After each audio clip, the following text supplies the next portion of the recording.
안녕하십니까. 오늘은 불가의 4대 명절인 우란분절입니다. 불행하게도 전염병인 코로나 전국 때문에 이렇게 영상법회를 하게 되고 많은 분들이 동참하지 못하게 된 것에 대해서 안타깝게 생각을 합니다.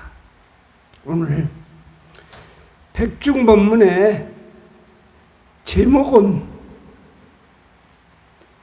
조금 전에 이제 오늘 천도제를 할 거지만 자식들에게 천도만 기다리는 딱한 처지는 되지 말자 하는 것입니다.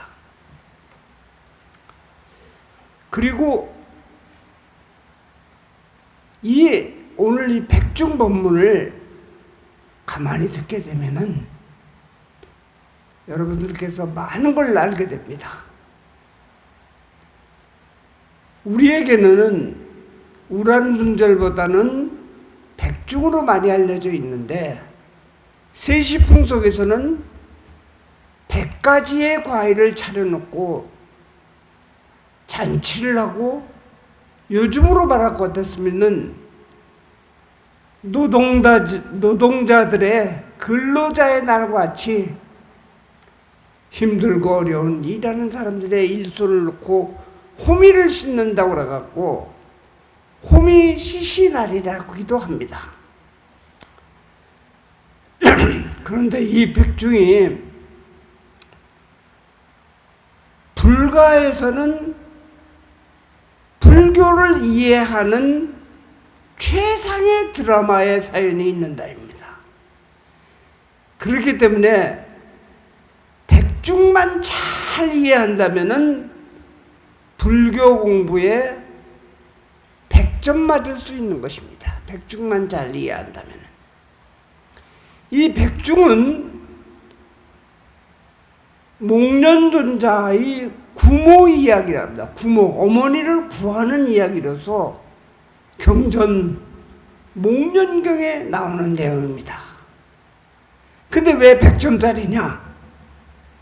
이 속에는, 이 목련경 속에는 바로 불교의 제일 으뜸인 자비사상, 또 인과법, 원인이 있어서 결과가 있고 자작자수한다는 인과법, 그리고 효도를 하는 효사상, 사랑이 무엇인지 알게 할 수 있는 사랑, 또 불교의 뼈대를 이루고 있는 윤회에 대한 이야기, 또 가장 중요한 보시에 대한 이야기, 그리고 누구든지 불교 공부를 하려면은 선정이 중요하다고 그래서 이 7가지의 공부를 가장 확실하게 가르쳐주는 것이 백중목련경을 제대로 이해하는 방법입니다.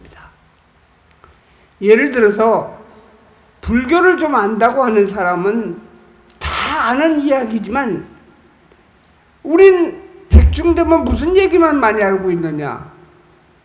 거의 다 그렇습니다. 지옥이 무슨 지옥이 있느냐? 지옥 소개하는 거하고 천도제 하는 거 외에는 잘 모르는 사람들이 많습니다. 미처 깨닫지 못한 부분을 오늘 본문에서는 원전경전인 목련경을 기반으로 해서 법문하니까 잘 이해하시기 바랍니다. 자, 목련경 얘기부터 해드릴게요. 석가모니 부처님 당시에 인도 마가탈국 왕사성의 부자 상인인 장자와 청제 부인이라는 부부가 나복이라는 외아들을 두고 행복하게 잘 살았습니다. 아버지는 이웃에서 존경받는 훌륭한 사람이었습니다.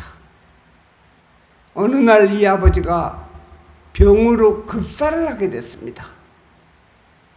그러자 이 외아들인 나복은 3년간 묘지 옆에서 시묘를 마치고 집으로 돌아와서 아버지가 남긴 재물의 3번을 해서 그 중에 1등분은 본인이 갖고 먼 나라로 장사를 떠나기도 하고 어머니에게 3분의 2를 드리면서 그 중에 일부는 집안 살림을 위해서 내가 없는 동안 열심히 쓰고 그 중에 일부는 돌아가신 아버지를 위해서 스님을 모셔다가 제를 자주 지내고 삼부를 공양하며 올바른 수행의 삶을 살라고 부탁을 하고 떠나신 것입니다. 이 아들이 떠나자마자 이 어머니는 의지할 곳도 없는 것 같고 정신적으로 힘들어하고 불안해지기 시작을 하는 겁니다. 그런 와중에 주위 사람들이 뭐라고 얘기를 하느냐 하면 아들이 먼 길을 떠났는데 왜 이러고만 있느냐? 여러 가지 사신들에게 여러 가지 신들입니다. 이 치성을 안 드리고 있는 것이냐고 쏙닥쏙닥 얘기를 하는 거예요. 청제 부인은 아들의 안위도 걱정이 되고 그러니까 귀가 솔깃해서 집안에서 짐승들을 잡아서 피를 뿌리며 창자를 빼내서 던지며 아들의 안위를 갖다가 삿된 귀신들에게 빌기 시작한 것입니다. 그렇게 하니까 삼보를 공경하기커녕 집으로 찾아오는 스님들, 승려들을 오히려 방망이로 쳐내고 욕설을 퍼붓는 것이었습니다. 그렇게 살았던 거예요. 드디어 아들 나복은 3년 만에 많은 이익을 남기고 고향으로 돌아오면서 불쑥 집으로 가면은 어머니가 당황할 것 같아서 집에서부터 40리쯤 떨어진 곳에서 자신의 몸종을 시켜갖고 먼저 집에 가서 내가 갈 것이라고 어머니에게 전하며 그동안 어머님이 좋은 일을 많이 하셨으면은 벌어온 돈으로 돌아가실 때까지 어머님을 잘 봉양할 것이고 또는 악한 인연을 지었다면 이 돈을 전부 불쌍한 사람들에게 보시하겠다고 전달을 한 것입니다. 청제 부인은 그 말을 듣고 집안을 금방 걸어 닫고 문을 잠궈버리고 청소를 하고 향을 피우면서 아버지를 위해서 제사를 지낸 것처럼 꾸민 것입니다. 그리고 아들이 보낸 몸종에게 아들에 가서 사실인 것처럼 제사를 많이 지내고 열심히 한 것처럼 전하도록 한 것입니다. 이야기를 들은 나복은 어머니를 못 믿은 것이 죄스러워서 그 자리에서 천배를 하고 있었는데 그 뒤를 따라서 동네 사람이 따라와서 이야기를 하기에는 그건 사실하고 틀리다는 이야기를 알려드리는 것입니다. 이 말을 듣고 나복은 땅에다가 머리를 박고 머리가 피투성이가 되어서 울부짖는데 그때 이 청제 부인이 아들에게 가까이 와서 말하긴 내 아들아 왜 내 말을 믿지 못하느냐? 어머니가 삼보를 공양을 안 하고 아버지를 위해서 천도제를 안 지냈다면은 나는 7일 내로 죽어서 무간지옥으로 떨어질 것이니 내 말을 못 믿겠느냐? 믿어라 하는 것이었습니다. 아들은 어머니의 그 맹세를 믿고 집으로 돌아왔어요. 과연 어머니는 자기 말대로 7일 만에 중병에 걸려서 죽은 것입니다. 죽은 어머니를 갖다가 안타까워하며 이 나복은 효성으로 3년상을 마친 후 세상의 허무함을 느껴 부처님을 찾아가서 출가를 하여 스님이 된 것입니다. 그 이름이 우리 여러분들도 잘 알고 계신 목련존자입니다. 남달리 수행을 많이 하여 신통력을 얻는 경지에 이르러서 목련존자를 일컬기를 신통 제1의 목련존자라고 이야기합니다. 바로 부처님의 10대 제자 안에 들어가게 된 것입니다. 이 목련존자가 하루는 참선을 하며 선정에 들어서 천상을 살피는데, 아버지는 천상인 도솔촌 위에 있는 화락천국에서 편하게 즐기고 계시는데 어머니는 어디 계시는지 보이질 않는 것입니다. 목련존자는 부처님께 여쭙니다. 어떻게 된 것이냐고. 그러자 부처님이 너의 어머니는 죄가 많아서 지금 지옥에서 고초를 받고 있다는 것입니다. 이에 지옥을 둘러보기 위해서 부처님 앞에 사정을 하게 되니, 지옥은 부처님의 위신력이 아니거나 자기의 업보가 아니고서는 갈 수가 없다고 하는 것입니다.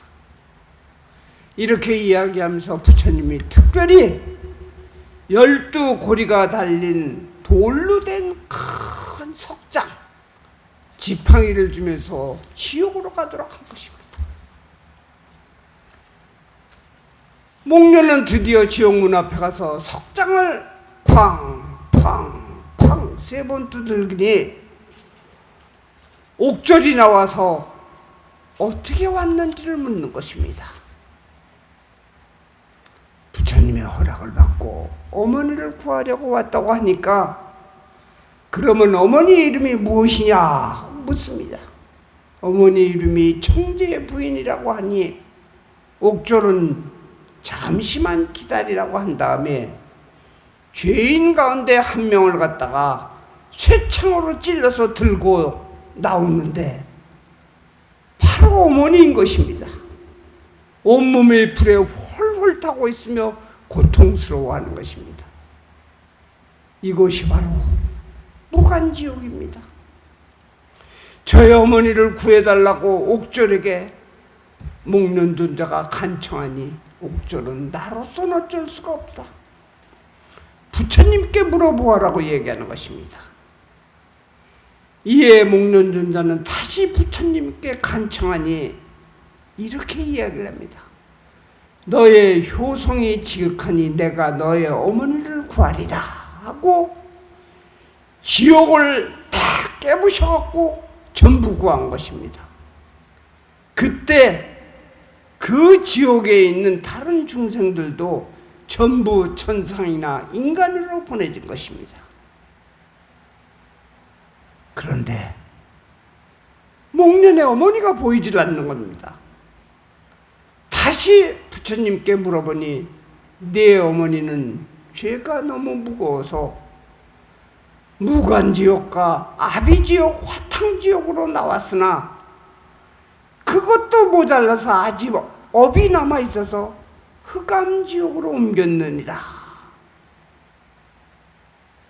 그러자 목련은 울면서 또 흑암지옥을 면할 방법을 부처님께 청합니다. 그러자 부처님은 보살을 청하여 대승경전을 외우고 읽게 하라. 그렇게 이야기하여 목련이 그것을 행하니까 어머니는 드디어 진짜로 지옥에서 나오게 된 것입니다. 지옥에서 나왔으나 지옥만 벗어났을 따름이지 아기도로 가게 된 것입니다. 아기 다툼을 한다고 그러죠. 이 아기도는 굶주림이 입은 바늘구멍만 하고 배는 남산만큼 커갖고, 그러니 얼마나 배고픔이 지극하겠습니까?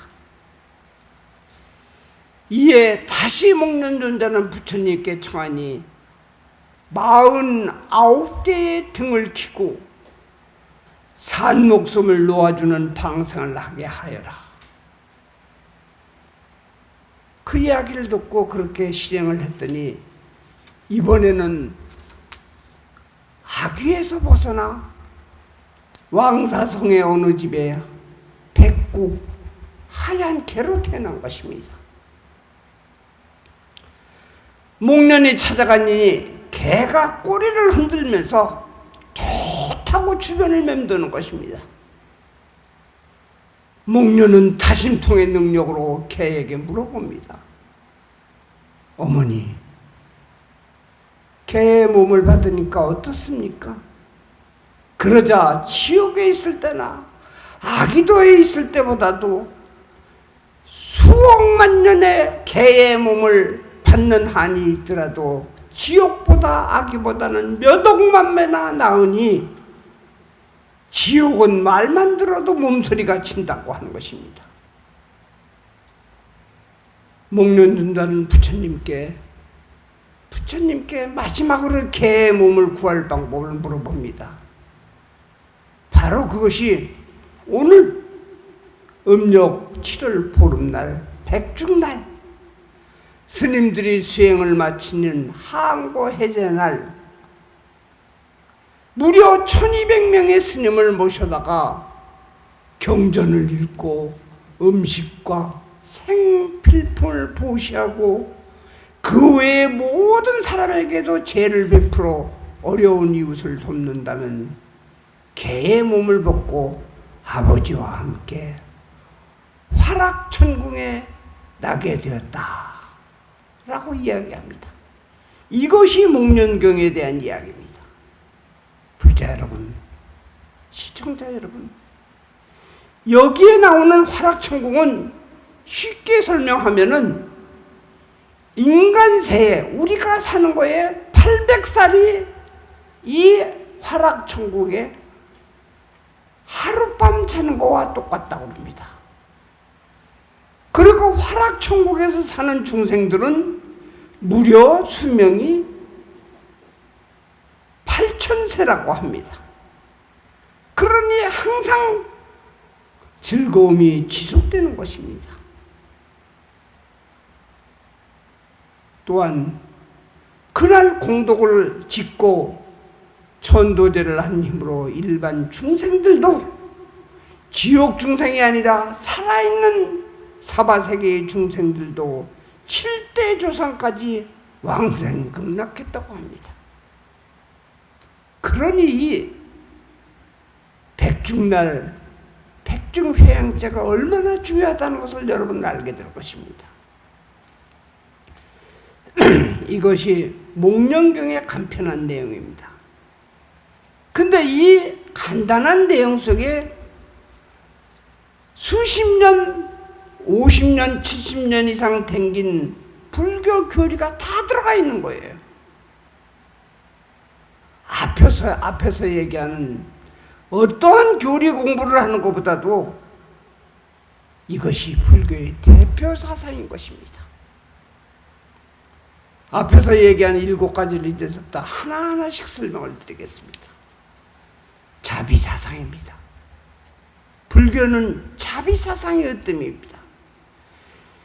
지구상의 종교는 대부분 잘잘못과 선악의 구분이 확실합니다. 그래서 잘못하고 나의 유일신을 믿지 않으면 불행하게도 구제를 못 받고 지옥으로 빠져서 영원히 못 나온다고 합니다. 하지만 불교는 서로 잘못되었다 해도 지옥에 가서라도 구제하겠다는 현실을 보여주는 자비의 극치를 실행하는 것입니다. 여러분들 이맘때면 많이 읽는 지장경에 이런 말이 나옵니다. 사바세계의 사람들은 고집이 세고 믿지 못하는 성품이 있으며 아무리 고쳐줘도 악습이 재발하고 억세고 거칠다. 그래서 자비심으로 구제하겠다는 지장보살님의 서원이 나오는 것입니다. 자, 두 번째는 인과법입니다. 자작자수. 내가 지어서 내가 받는다. 어떤 경우라도 우연은 없다는 것입니다. 다 내가 뿌린 씨앗이 원인이 되는 것입니다. 목련경의 이야기처럼 청제 부인의 악행이 서로 어떤 이유가 있든지 남 탓이 아니라 결국은 자기 자신이 지은 업이기 때문에 자신이 받는 것입니다. 자신이 지은 업은 악업이든 선업이든 부모도 자식도 대신할 수 없는 것입니다. 이런 사람들이 있습니다. 난 아무 일도 안 했는데 나하고 아주 가깝고 친한 사람이 선업으로 인해서 큰 보상을 받아서 부자가 되었다면 나도 좀 덕을 볼 생각을 하는 사람들이 많죠.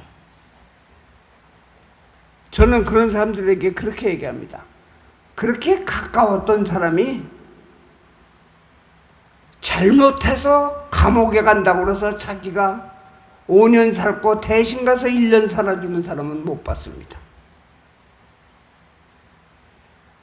자기가 지은 것은 자기가 책임져야 된다는 이 인과법이 불교 공부의 또 핵심입니다. 세 번째는 바로 효사상입니다. 부처님도 아버지의 관을 손수 메었고 뿌리 없는 현실은 없다고 하면서 효사상을 강조했습니다. 아무리 청제 부인이 악행을 저질렀어도 3년간 심혈을 하고 그것도 모자라서 지옥에 떨어진 어머니를 구하는 이야기가 바로 목련경입니다. 불자 여러분, 시청자 여러분, 요즘 세상과는 많이 괴리감을 느끼게 됩니다. 요즘은 뭐라고 그럽니까? 부모가 나에게 해준 것이 무엇이냐고 달려듭니다. 요즘 나오는 어떤 드라마에 보니까 이런 얘기가 나와요.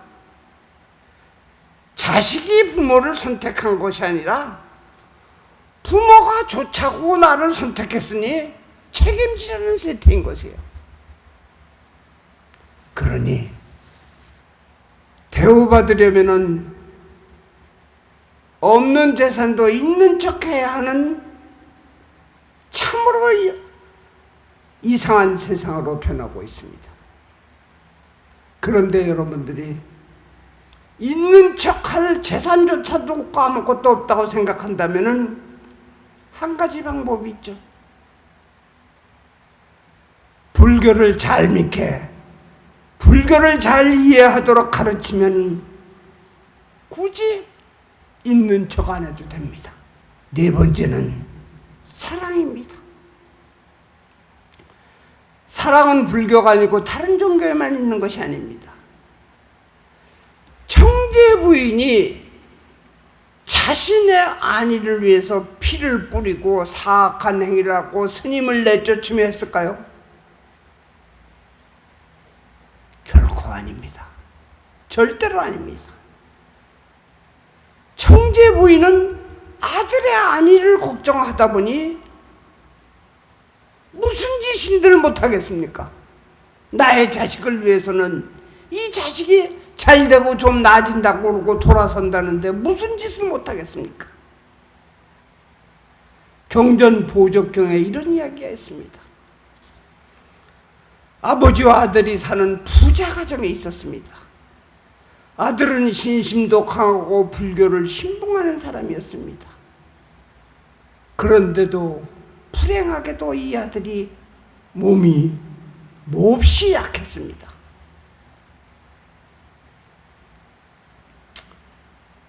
그래서 이 아버지가 이 아들에게 몸보신을 시키기 위해서 양고기를 먹이고 싶은데 아들의 반대가 분명하므로 이 아버지가 거짓을 꾸며 말하기를 밭 가운데 큰 나무에 수신이 있는데 그 수신이 양을 잡아갖고 공양하고 아들과 아버지도 먹어야만 아들도 건강하고 집안도 크게 일어나고 하며 그럴 수 있다고 이해를 시키는 겁니다. 나무 옆에다가 사당을 짓고 양을 잡아 죽여서 함께 먹은 것입니다. 이것이 아버지의 뜻인 것입니다.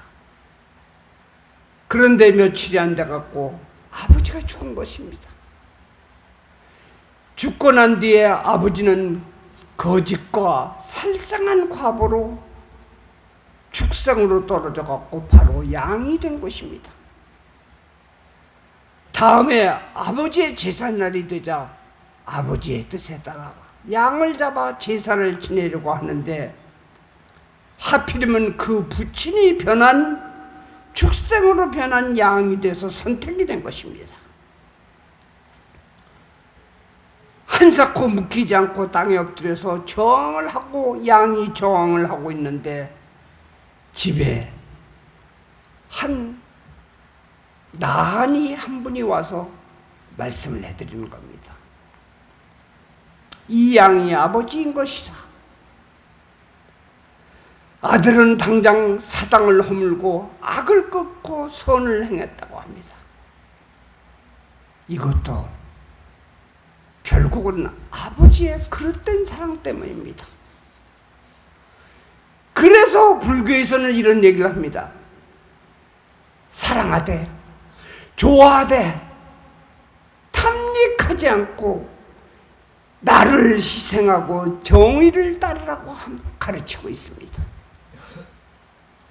온 세상은, 온 인류는 전부 이렇게 사랑하되 희생하고 정의를 따라야 합니다. 이제 다섯 번째는 불교의 교리의 뼈대인 윤회입니다. 이 목련경에는 육도윤회가 다 나옵니다. 어머니를 구하기 위하여 지옥에 들어가서 무간지옥, 아비지옥, 화탕지옥, 흑암지옥을 걸쳐서 나옵니다. 고통 속에 아무리 큰 죄를 지었어도 결국은 지옥에서 나와서 육도윤회를 합니다. 영원히 지옥에 있는 것은 나오긴 나옵니다.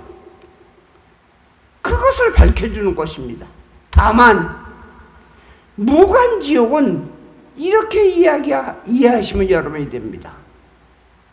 지금 세상으로 말한다면 언제 나올지 모르는 무기징역이라고 생각을 하면 됩니다.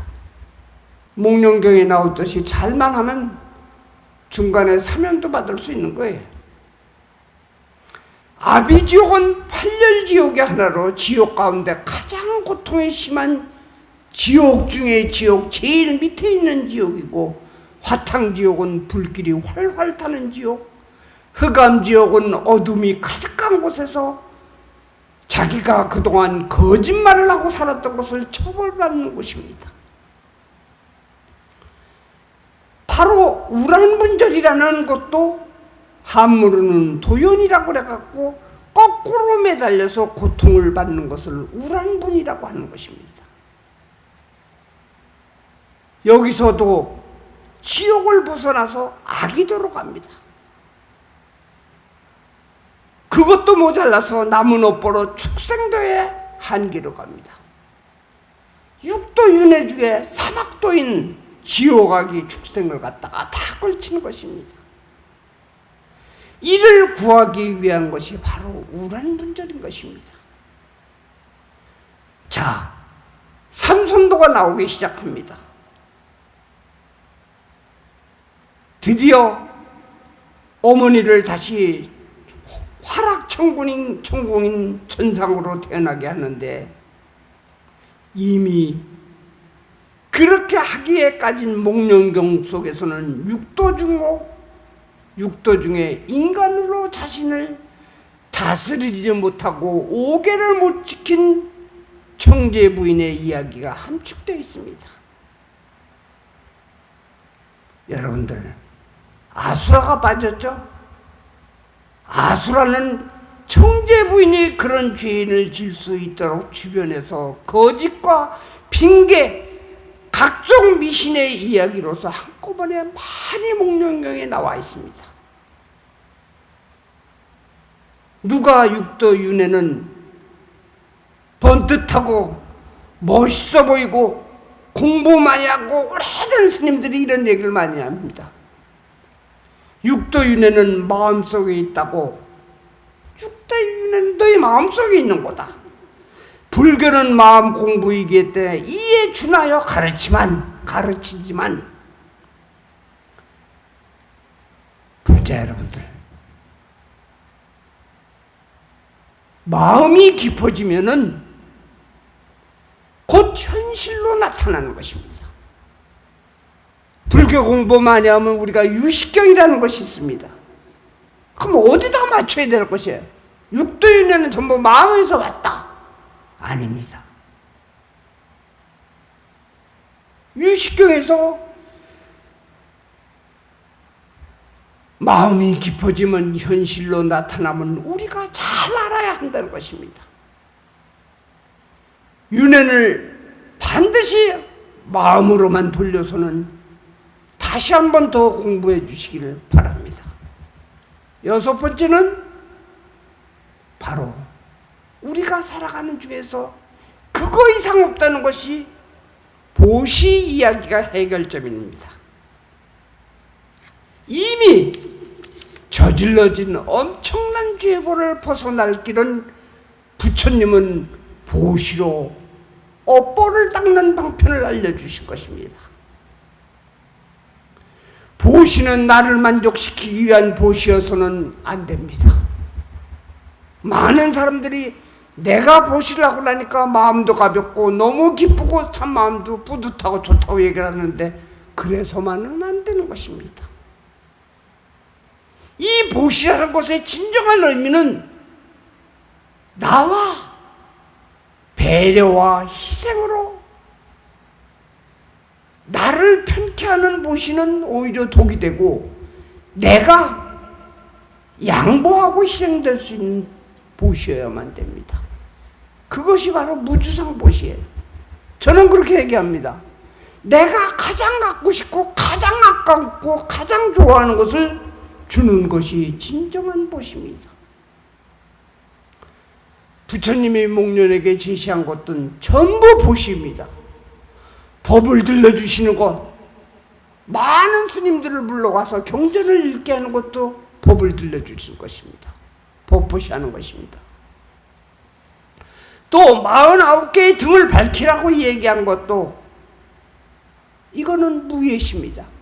등을 밝혀서 밝음을 주기 때문에 어두움에서 두려움을 없애는 것입니다. 또 하원과 해전날 수행승에게 보시하는 것, 어느 하나도 나를 양보하고 남을 미워하지 말고 나보다 남을 먼저 생각하는 보시행이야말로 아무리 엄청난 죄업도 첫 번째인 자비로 감사할 수 있는 것은 오로지 보시행인 것입니다.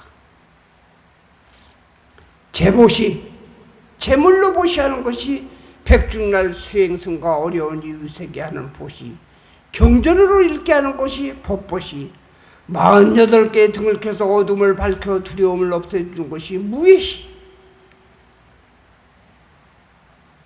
불자 여러분들,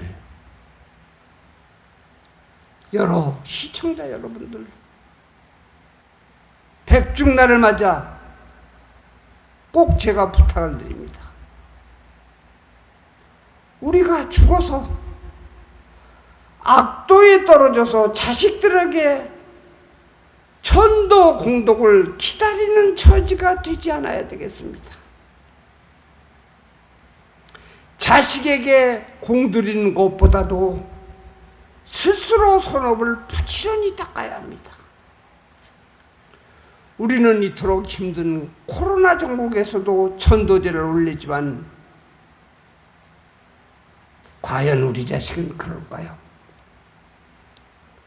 그래서 마지막으로 7번째 선정이 필요로 한 것입니다.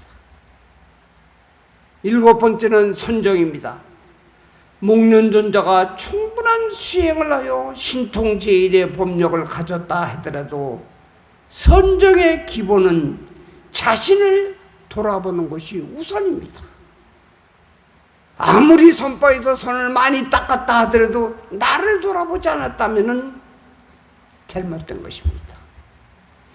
수행하는 스님들이 참선에 들어간다 해도 자신을 돌아보고 자신을 정화하는 공부를 하지 않는다면 절대로 어떤 신통력을 만들 수가 없는 것입니다. 그렇게 해서 갔다 온 선방은 자랑거리가 되지 않습니다. 목련존자도 선정을 통해서 아버지의 위치를 알 수 있었던 것이고, 어머니가 안 보여서 지옥을 찾아다니면서 어머니를 구하는 구모행을 하게 된 것입니다. 불교는 마음의 종교이지만 긍정적인 마음씀보다는 어떤 때는 고요함이 더 중요한 것입니다. 그래서 한국 불교가 세계에서 가장 계율이 강하고 이판 스님들의 공부의 여건을 만들고 존경하는 분위기가 세계적으로 가장 강하다고 합니다. 그럼 이 선불교는 스님들만 하는 것일까요? 아닙니다. 절대로 아닙니다. 나를 돌아보고 나를 찾는 참선은 언제 어디서나 간단한 요령을 갖고 책이나 잘 발달된 인터넷을 통해 갖고 기본 동작만 배우시고 항상 고요함을 가질 수 있는 자리를 만드는 것이 불교 공부의 정점인 것입니다. 오늘 경자는 백중일을 맞아 목련경이 왜 불교 공부에 모든 것이 함축되어 있는 것을 이해되셨다면 오히려 요즘같이 사회적 거리를 둘 때야말로 나를 찾는 공부에 큰 기회가 될 것입니다. 경자는 백중본문 여기서 마치겠습니다. 감사합니다. 남무 석가모니불 남무 석가모니불 나무 셔본사 석가모니